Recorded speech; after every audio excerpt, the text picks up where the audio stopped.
Smoking causes cancer, smoking kills. புகைப்பிடித்தல் புற்றுநோயை உண்டாக்கும் மற்றும் உயிரை கொல்லும். Consumption of alcohol is injurious to health. மது அருந்துதல் உடல் நலத்திற்கு கேடு.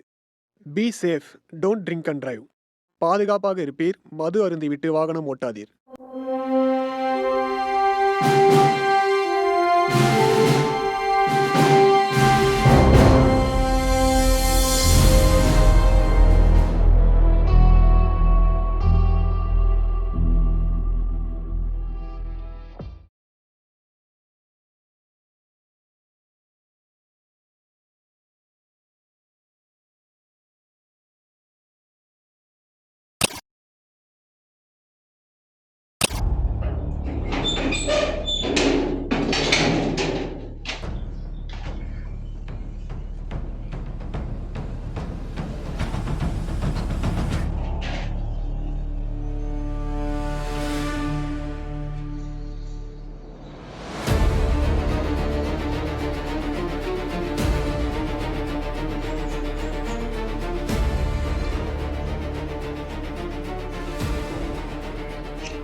என்னடா சவுண்ட் இது?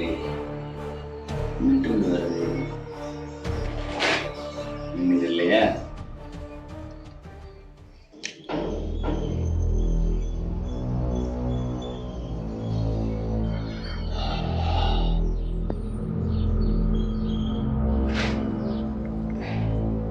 ஈஸ்வரா ஈஸ்வரா, ஃப்ரெண்டு நிரூபிச்சிட்டியடா. அன்றேன்டா எக்ஸ்போர்ட்டை ஆடுறா.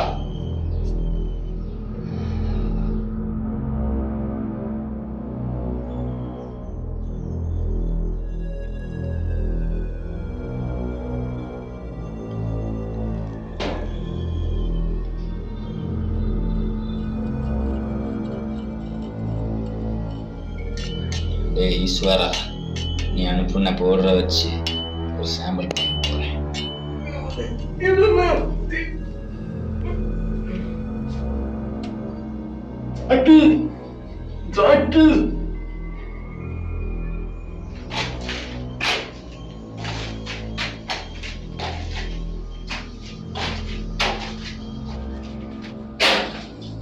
என்னடா ரொம்ப நேரமா வெட்டுறியோ? உன்னை குயிக்காக அனுப்பி விடுறேன், பயப்படாத.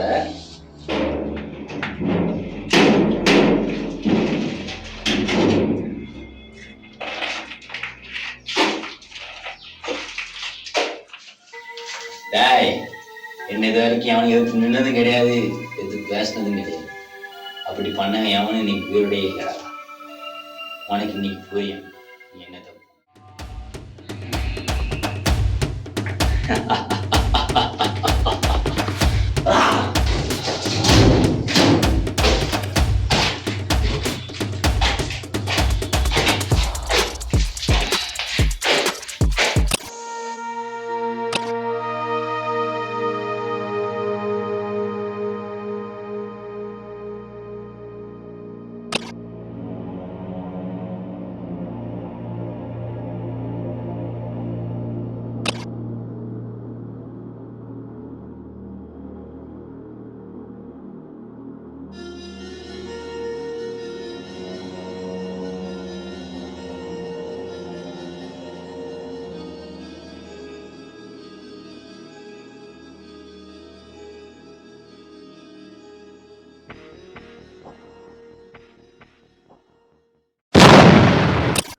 இவன் பேரு தாங்க கோல்டு ஈஸ்வரன்.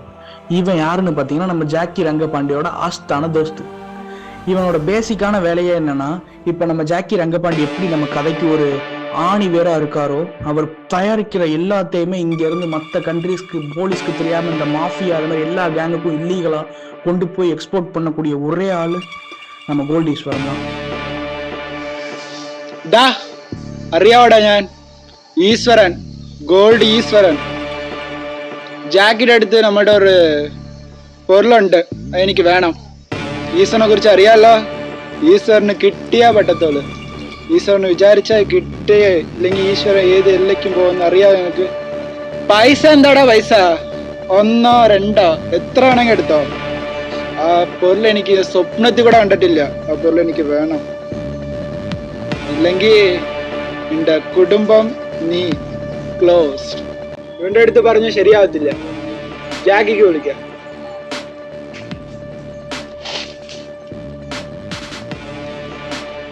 ഫോൺ വിളിച്ച് എടുക്കാൻ പറ്റത്തില്ലേ? എത്ര പേരെ വിളിക്കുക? തന്ത എനിക്ക് വിശ്വാസം അറിയാം. നീ ഇങ്ങനെ ചെയ്യുമെന്ന് എനിക്കറിയത്തില്ലായിരുന്നു. നിന്റെ അടുത്ത് ഒരു പൊരുളുണ്ടായിരുന്നല്ലോ, നമുക്ക് വേണം. തന്നേ പറ്റത്തുള്ളൂ.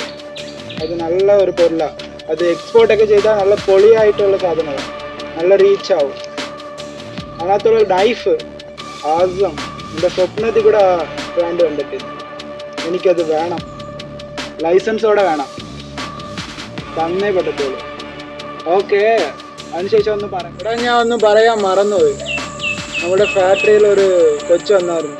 നമ്മൾ ചെയ്യുന്ന ഇല്ലീഗൽ എല്ലാ പിന്നെ വീഡിയോ ആയിട്ട് എടുത്തിട്ടുണ്ട്. പാർട്ടിയുമായിട്ട് ഇറക്കുമെന്നൊക്കെ ബ്ലാക്ക് മെയിൽ ചെയ്തു. ഞാൻ പോയായിരുന്നു. പോയപ്പോഴുടെ ബ്രദർ, എടാ അവൻ്റെ പേര് അസിൻ വേലിച്ചാമിയാണ്. വലിയ സംഭവക്കാരനാണ്. എടാ 2020 അറിയാവോടാ, പോണീസ് ആസിഡ് കമ്പനി അത് പിടിവിട്ട ആളാ. വലിയ സംഭവമാണ് ആടാ അത്. അസിനെ കഴിക്കണ്ട. ആ ഓക്കെ, എനിക്ക് ആ പൊരുൾ വേണം കേട്ടോ. തീർച്ചയായിട്ടും വേണം. ഓക്കെ. അയ്യോ, ഇത് പറയാൻ ഒന്ന് കട്ടാക്കി. ഹലോ,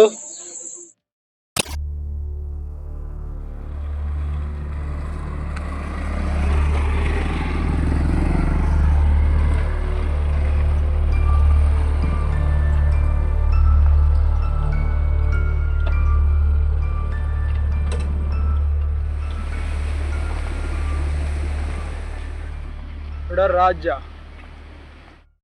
என்னடா தங்கம், என்னைய பார்க்க வர மாட்டிய? நீங்க அண்ணன்டெல்லாம் போவ, புதுசா இருக்க, எப்படி வந்த? നിന്റെ അണ്ണൻ്റെ അടുത്ത് മാഗസിൻ ഉണ്ടായിരുന്നല്ലോ, എനിക്ക് വേണം. ഈ ഗോൾഡ് ഈസിനെ കുറിച്ച് അറിയാമല്ലോ. ஓ அறியா இப்போ உள்ள பைசா தெரியுமோ? 11,000. എന്താടാ നീ എന്നെ കളിയാക്കുന്നോ? നമ്മുടെ ടീമിലേക്ക് ഒന്ന് ചേർന്നേക്ക്. ജാക്കിയെക്കാട്ടിലും നിന്നെ ഉയരത്തേക്ക് എത്തിയേക്കാം. ஐயோ,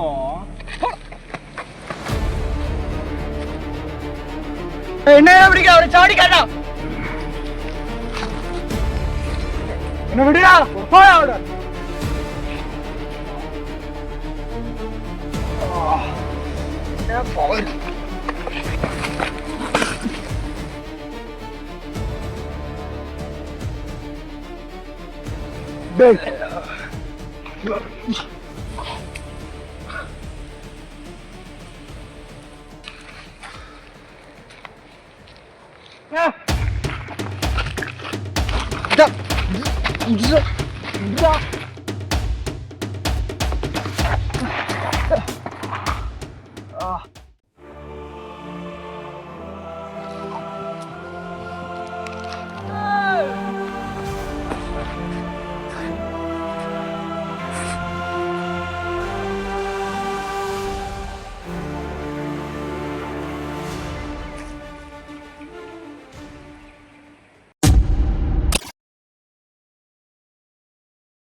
ഞാൻ നിന്റെ അടുത്ത് ഇന്നാളെ പറഞ്ഞല്ലേ, ഈ പരിപാടി എല്ലാം വിട്ട് ഞാൻ എന്റെ ജീവിതത്തിൽ പോകുന്നതിന് മുമ്പിട്ട് അവരെ ഞാൻ കൊല്ലുവന്നു.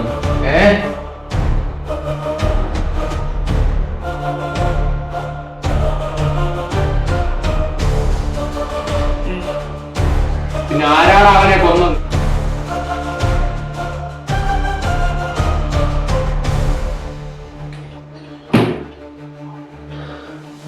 ഇനി ഈ കിരണെ ഫിലിം ഫീൽഡിൽ കാണാം.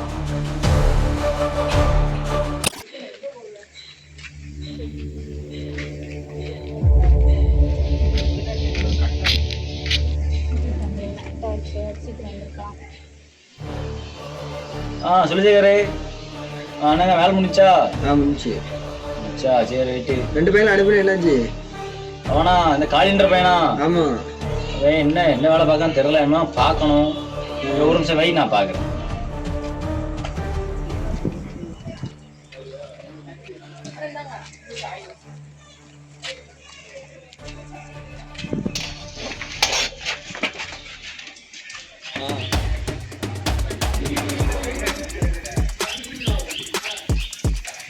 காளி என்ன பண்ணிட்டு இருக்க? சவால்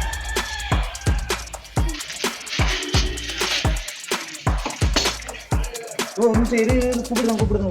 அண்ணே சார்ண்ணே.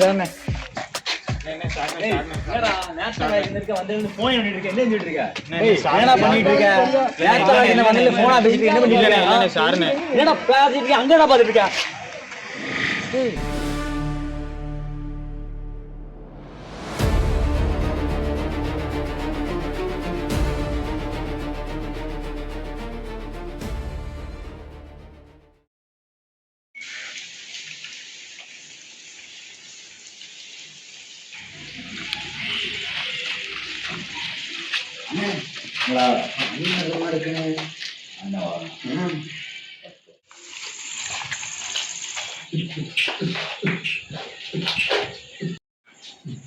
டேய் எங்கடா இருக்க? நான் அடிச்சடியில நீ சாகலையா? ஹாய் செல்லம்.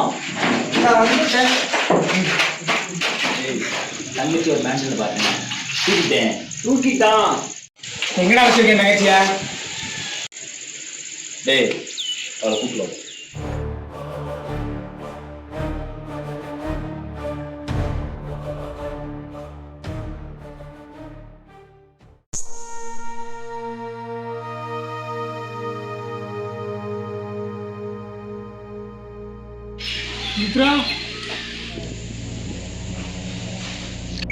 என்னடா ஃபீலிங்கா?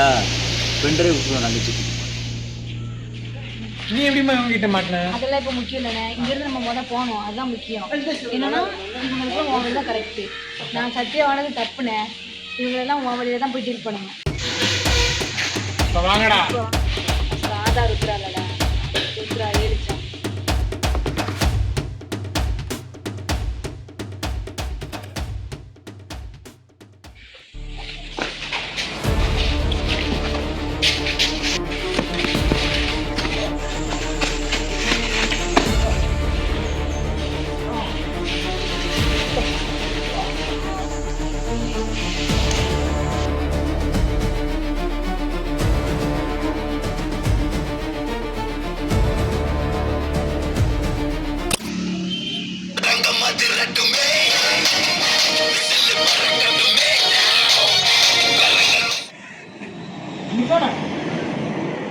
என்ன ஹலோ, என்ன சினே? என்னடா சொல்ற? ஓ, ஜாக்கி எவ்வளவு பெரிய ஆளு தெரியுமா? அவங்கிட்ட போய் ரொம்ப வச்சிட்டிய, கொன்னுட்டியா? ஆமா, போலீஸ் வருவாங்க. அதுக்குள்ள அவங்கள புதைச்சிடணுமோ? ஓ, நீ கொல்லுவே, நான் புதைக்கிறோமோ? நான் மாட்டிட மாட்டேனோ? சரி போன போய் பார்க்கேன். அவன் ஃபேக்ட்ரிக்கு தானே போனோம். சரி நான் போய் பார்க்கேன். சரி கூட வைக்கிறதா அவன் கூட வம்பிச்சுட்டு அவனையும் கொண்டுட்டு புதைக்க மட்டும் என்ன கூப்பிடுறான். இப்போ நான் மாட்டினா என்ன பண்ணுவேன்?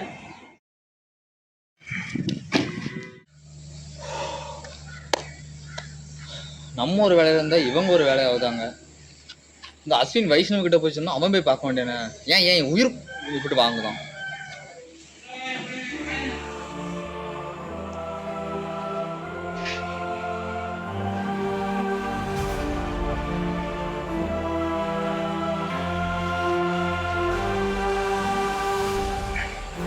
என்ன ஒரு இருட்டா இருக்கு.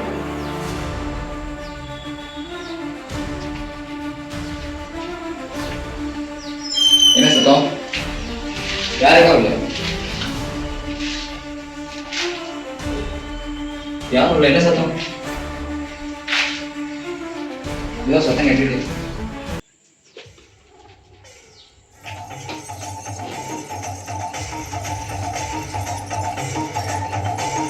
என்ன இது? குங்குமச்சிம்.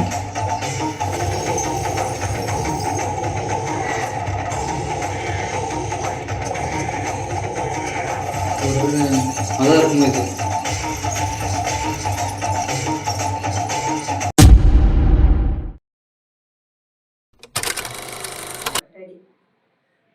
அனைவருக்கும் வணக்கம். நமது யூடியூப் சேனலுடைய பெயர் புதிய இலக்கிய பேரவை என்ற யூடியூப் சேனலை நீங்கள் அனைவரும் எல்லா மக்களும் பார்த்து பயனடைஞ்சிருக்கிறீங்க. அதில் நான் தினமும் உங்களுக்கு ஒரு கண்டென்ட் ஒரு நியூஸ் கொடுத்துருக்குறேன். நிறைய பேர் பார்த்து இதனால பயனடைஞ்சிருக்கிறீங்க. அதுக்கு ரொம்ப நன்றி உங்களுக்கு எல்லாருக்கும் சொல்கிறேன். இப்படி ஒவ்வொரு நாளும் நாங்கள் கொடுத்ததை கொஞ்சம் பேர் இல்லை, லட்சக்கணக்கான பேர் பார்த்து பயனடைஞ்சிருக்கீங்க. அதில் நீங்கள் போட்ட மெசேஜின் மூலமாக நாங்கள் தெரிஞ்சுக்கிட்டேன். அப்படி பார்த்ததுல இன்னைக்கு ஒரு சாதனை படைத்த ஒரு மாணவனை பற்றி தான் இன்னைக்கு உங்களுக்கு சொல்ல போறேன். நமது சேனல்ல இலக்கியம் மட்டும் செய்தி மட்டும் இல்லாம சாதனையாளர்கள், வெற்றி அடைந்தவர்கள், வாழ்க்கையில எவ்வளவு பேரு துன்பப்பட்டு துயரப்பட்டு அடைந்த வெற்றியா கண்டாங்களோ அவங்கள பற்றி எல்லாம் ஒவ்வொரு நியூஸா நான் போட்டுக்கொண்டு இருக்கிறேன். நமது சேனலை இதுவரைக்கும் பார்க்காதவர்களும் இனிமேலும் பாருங்க. பார்க்காதவங்களுக்கு நமது சேனலை பத்தி எடுத்து சொல்லுங்க. நமது வெற்றியாளராக இன்னைக்கு ஒரு மாணவனை பற்றி இப்போது நான் சொல்ல போறேன். அந்த மாணவனுடைய பேரு அஸ்வின் வேலுச்சாமி என்ற மாணவனை பற்றி நாம் இப்போது பார்ப்போம். இப்போ அவன் தற்போது ஒரு பெரிய டைரக்டர், திரைப்படத்துல ஒரு பெரிய டைரக்டர், பிரபலமானவர். அவரை பற்றி ஒரு சில வரிகளை உங்கள்கிட்ட சொல்றேன். உங்களுக்கு டைரக்டர் இப்ப ஒரு பிரபலமானவர் அப்படின்னு உங்களுக்கு தெரியும். ஆனா அவனை பற்றி அவன் அடிப்படை என்ன அப்படிங்கிறது எனக்கு மட்டும் தான் தெரியும். இப்போ அவனை ஒரு நாள் ரயில் நிலையத்துல சந்திக்கிறேன். ரயில் நிலையத்துல நின்னுகிட்டு இருக்கிறேன். அவன் அங்க இருந்து ஓடி வாரான். யாரு நம்மள பார்த்து ஓடி வராங்களேன்னு சொல்லிட்டு அப்படி நான் திகைச்சு பாக்குறேன். பார்த்தா மேடம் அப்படின்னு பக்கத்துல பேசுறான். யாருங்க சார் நீங்க அப்படின்னு நான் கேக்குறேன். மேடம் என்ன தெரியலையா?